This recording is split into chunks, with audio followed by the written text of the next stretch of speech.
Şu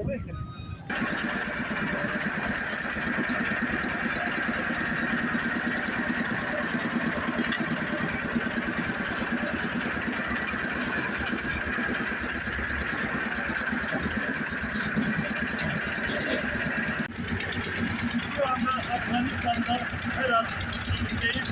Malumunuz 7 Ekim'de burada büyük bir deprem oldu. O ülke, yakın ülke Herat oldu. Tamamen yıkıldı. Ve biz de denizlere gittik. Daha antrenmanlar yaptık. Bölgelerin acilen kontrolüne ihtiyacı oldu. Hatta bunlardan bir tanesi antrenman yapıldı. Ve geçici olarak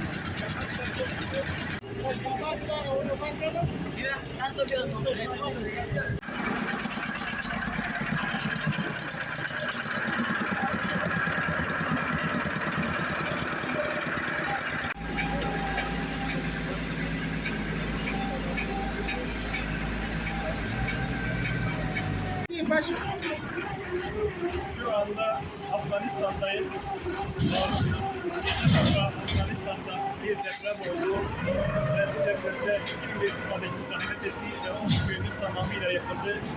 Oradaki insanlar hava soğuk olduğundan başımızdan dolayı çadırlarda barınamıyorlardı. Bugün Afganistan'ın Herat ilindeyiz. Herat iline bağlı Zincadan ilçesinde zarar gören 13 köye bugün de dediğimiz gibi inşallah Rahman aldığımız konteynerları biraz da götürüp o köylere yerleştireceğiz.